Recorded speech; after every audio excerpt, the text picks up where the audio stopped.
अस्सलाम वालेकुम नाजरीन, हाईटेक न्यूज के खबरनामे में आपका खैर मकदम है। मैं हूं नेहा खान। नजर डालते हैं आज की अहम खबरों पर। साइबराबाद साइबर क्राइम पुलिस ने एक बड़ी कार्रवाई करते हुए बैनुल अक़वामी साइबर फ्रॉड केस में मुलविस एक मुलजिम को गिरफ्तार कर लिया। ये केस BNS और IT एक्ट के दफात में दर्ज किया गया। पुलिस के मुताबिक गिरफ्तार मुलजिम की शनाख्त गाजरला अविनाश उम्र 26 साल के तौर पर हुई, जो जगतियाल जिले के कटलाकुंटा गांव का रहने वाला। पुलिस तहकीकात में इंकशाफ हुआ कि मुलजिम डेटा एंट्री जॉब के बहाने कंबोडिया गया था, जहां उसे ज़बरदस्ती मुनज़्ज़म साइबर जुराइम में मुलविस किया गया।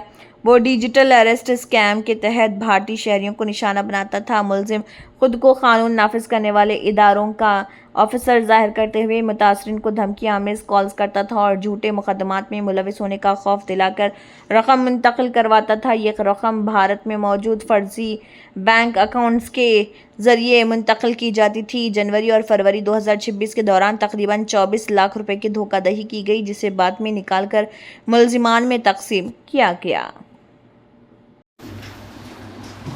Yesterday, crime number 341/26 cyber crime police station సైబరాబాద్కి సంబంధించినటువంటి డిజిటల్ అరెస్ట్ కేసులో ఒక నేరస్తుని అప్రహెండ్ చేయడం జరిగింది. అతని దగ్గర నుంచి 12 లక్షల రూపాయలు రికవరీ చేయడం జరిగింది.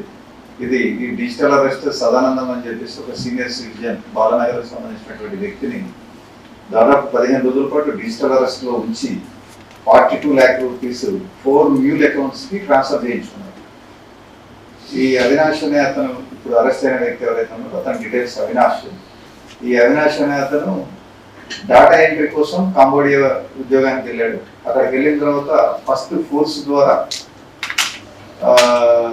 ఈ ఫ్రాడ్లోకి ఎంటర్ అయినాడు. ఈ కాల్ సెంటర్లో జాబ్స్ ఉన్నాయని చెప్పేసి, లేకపోతే ఇంకా ఏదైనా ఈ కాల్స్ చేసి భారతీయుల్ని ఇబ్బంది పెట్టి ఫ్రాడ్ చేసే దాంట్లో ఆ తర్వాత వాలంటరీగా తనంతట తానే స్వచ్ఛందంగా ఇటువంటి ఇల్లీగల్ యాక్టివిటీస్లో పాల్గొనడం జరిగింది.